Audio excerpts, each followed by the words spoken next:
Yeah, so my first year was actually like the inaugural year. Well, I know Jeff Davis has been doing like work for Clemson football for many years, but my 2016 was like the first year that I think the Paul Darien was founded as like what it's become came to be. And I would just say like my experience has been awesome. I think it's always been for the players, not there are people that run it like Savannah, Bailey, Jeff Davis, and then Rashard Hall, then even Travis Blanks now, and then Reggie Pleasant, just all the people that comprise and make Paul Journey what it is. But my experiences it has been ultimately whatever I wanted to make of it. I've been to internships. Everything that we did this summer was through Paul Journey. I've seen other teammates do whatever dream they had, where usually in our case we have to wait until we finish football to figure out some of our dreams. But it's been awesome to see Paul Journey come alongside of us while we're still in the midst of like this football dream and see us chase other dreams. So I've been to New York, I've been to California, I have been to where else have I been for internship? To Raleigh, North Carolina. That's not that far, but I've been there too. Just for internships over the past couple of years. I was supposed to go to New York again this past summer, but obviously Corona hit, and just I think it's been awesome. Like my experience has been uh, very rare than what I would say a lot of my other friends, other schools would say about their experiences. Just because I feel like we really have been able to use football and more so like obviously right now in this time to maximize opportunity now, but at the same time to set us up for like future success in days to come. And I would just say if people don't have a Paul journey, I think they should definitely get one in other schools just because it really does like maximize the players' opportunity and time. Keith? Yes, love following Darien. Like Darien, like you said, been a great time since I've been here. Obviously, what they started was amazing because it definitely was probably the number one reason why I even committed to Clemson. Just seeing Paul Journey and what it did for the players, the success rate it has come out of college, and just building the players up. You know, when you come in at different levels, it's just great to see what this program's doing for our guys. So, you know, like everything Darien said, just getting to do some internships. I was able to do one in Greenville. My first year here, a freshman, hadn't been here for a couple months, and I was getting the same opportunities as everybody else. And that definitely helped grow me. And like, you know, Corona and like he spoke on, kind of messed up the plans, wanted to do a little internship as well this summer and maybe do a trip abroad, you know, with Savannah. But you know, that's on the back burner, but it's been a great time. And definitely, like you said, just would push this with any program, any school, because the development for life after football and just growing as a person, as a leader has been amazing for me. So it's been a fun time. Darien, KJ, appreciate you guys sharing those experiences. We will open the line for questions. Again, it can be Paul Journey or football, but both Darien and KJ are available. Hey guys, it's David with TigerNet. I guess the first question would be, you know, for people that don't understand, how does Paul Journey work? Do you guys have meetings? Do you have individual meetings with Savannah, with Reggie, with Rashard? I mean, you know, what is it like in an everyday setting for you guys? Yeah, it's everyday setting. So we usually have like monthly meetings. And then whenever there's like this summer was super crunch time. I think we had a meeting like every other day. Because there was just a lot going on and we need to make like very urgent decisions about what direction we want to take and how we want to do it. So over time, like obviously everything evolves. At the beginning, it was just like whoever wanted to be a part of it. And then as the program and like the Paul Journey start to like get more notoriety and it started to become like a more known thing in the program, we started making decisions about how we can have like an ambassador process. So now you got to get like 2 recommendations and you got to be at least for 1 season and then you can apply to be an ambassador. And it's like we want as many guys in there as possible because obviously you can never have enough leaders. And there's no true hierarchy like there is in football because you got to have a hierarchy in football. Like you got 5-star kids, you got guys who are playing, you got starters. But I think the beauty about Paul Journey really has been like no matter where you are in a program, which is a good part of my story. No matter where you are in a program, you can be as involved as anybody else. And I think that's like what makes Paul Journey special because it doesn't like exclude anybody based on what you do on the field. It's ultimately, if you're in the program, you want to make a difference, you want to help, you can come and join them and do something. And so that's probably like the monthly meetings, and then just like the ambassador process. And then KJ, I might have forgot something, but definitely add. Hit it on the head, monthly meetings, and like you said, just anybody gets the chance to join. Have to have good standing with your teammates and everybody in the facility. But like you said, we just try and get as many people in as possible. And it's your walk of life, so if you feel like you're ready to take that next level, take that next step, and grow yourself and develop, that's when it's time to join for sure.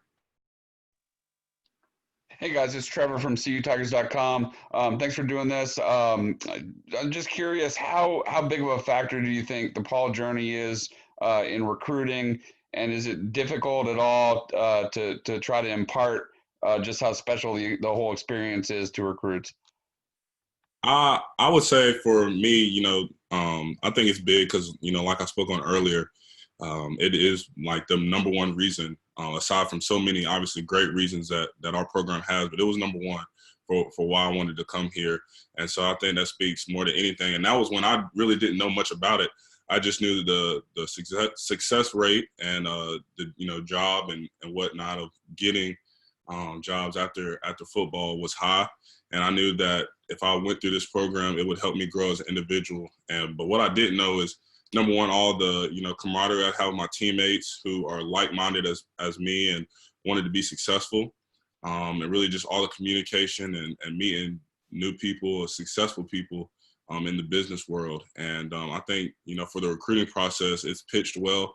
And I'm not a recruiter, obviously, but I can only imagine it's gotten even better since my year's coming up. And it's definitely a step up. It's definitely an advantage for us because, like I said, I saw it as such a great thing. And that was just in comparison to other programs. And that's not to put anybody down, but I was, with a lot of top programs in the recruiting process, and this one stuck out. This one stuck out for sure.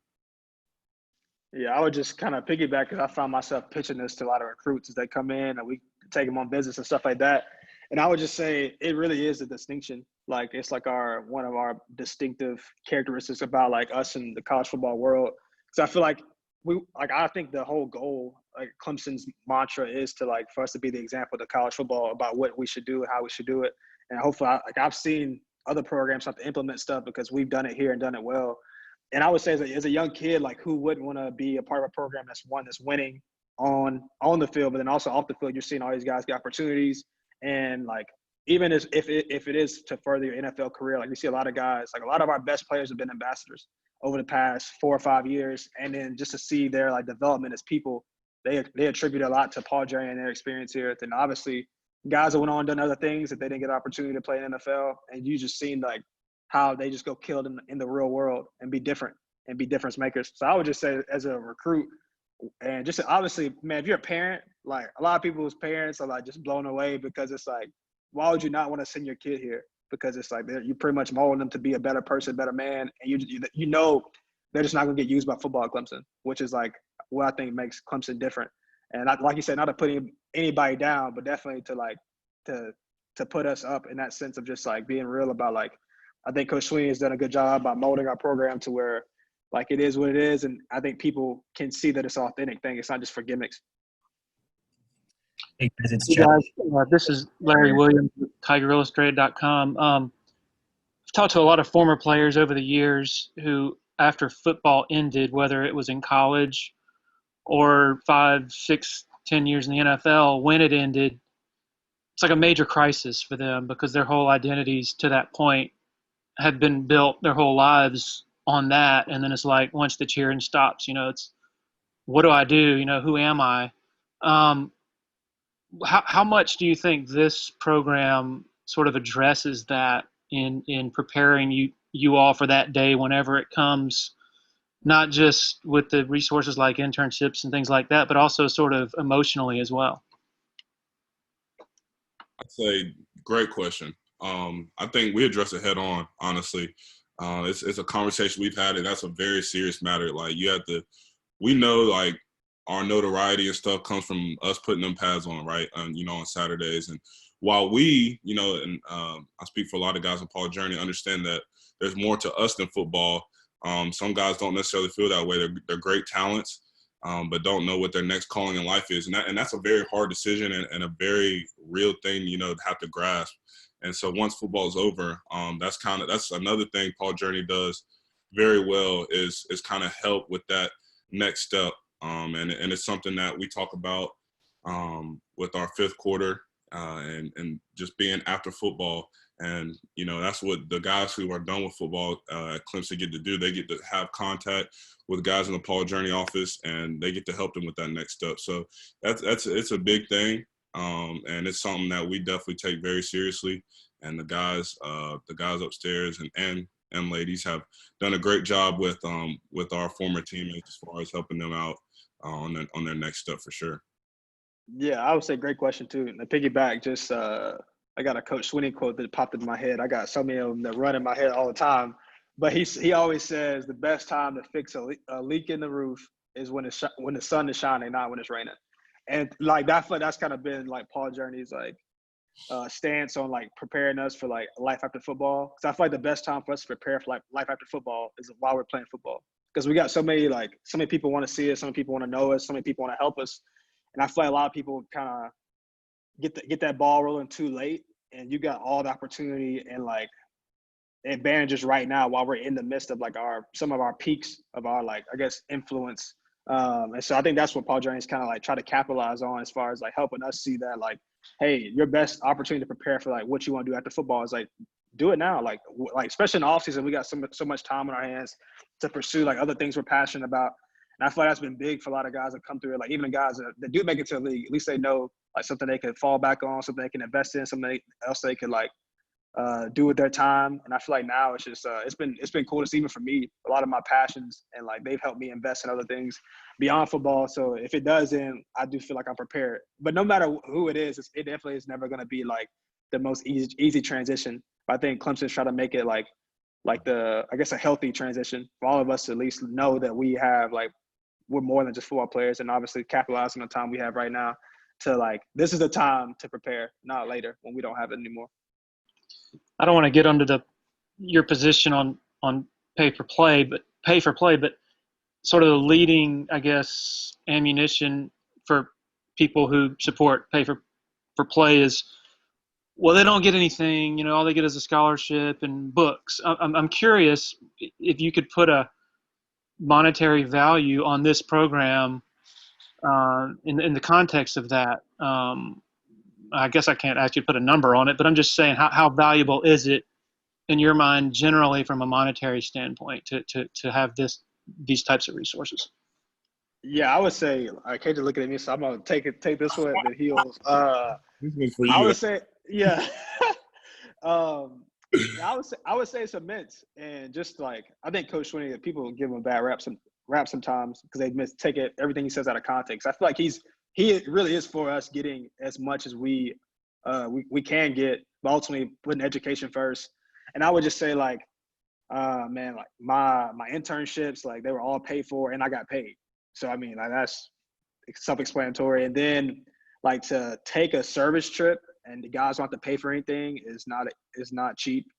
And then all like the resources we have available to us throughout the years to like for people come in to speak to us, financial coaches, we get prepped for like agents, draft, all that stuff. I feel like it's like we do get a lot. I guess to the people that say that, I think they would love to see us get more. And I think that's in the works. And I feel like even Clemson is trying to be on the front edge of like how do we get our athletes like the best prep for that time?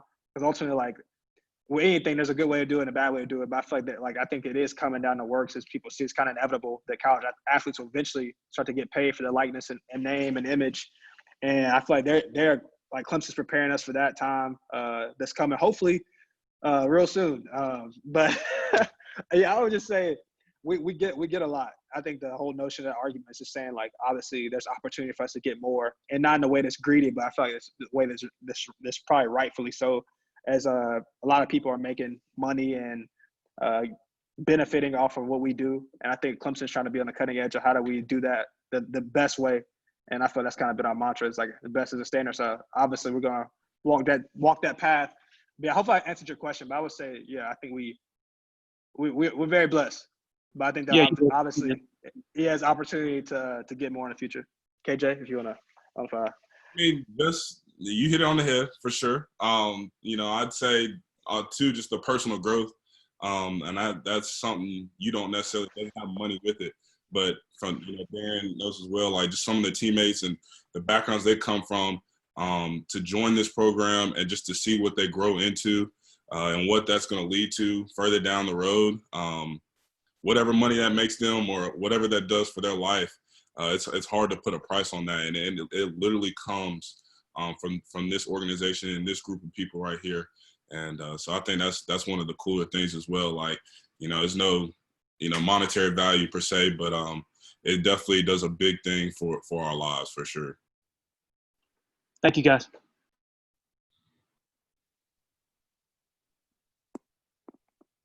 Hey guys, it's Josh from the Post and Courier. This is for both of you.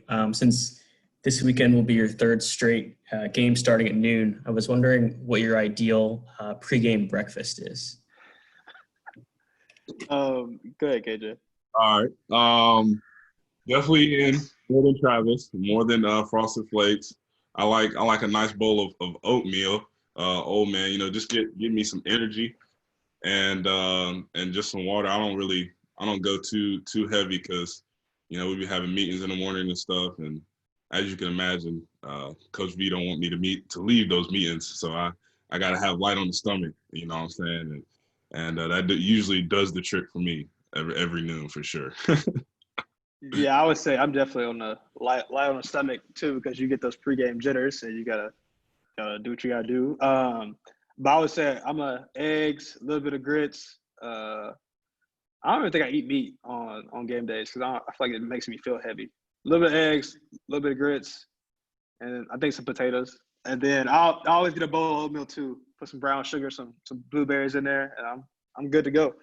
And so yeah, just keep it simple. But if it's a late game, I'm picking out. But early games, I'm chilling. Did you guys give Travis a hard time for the Frosted Flakes thing? Oh yeah, because I saw him eating them. I didn't really know that was all he had. I thought he didn't like the food or something. And then I realized that's all he had, and it definitely showed up in the game. So I didn't know what happened until after the game. So he learned his lesson. I don't think I need to say anything to him. I'll do that again. So.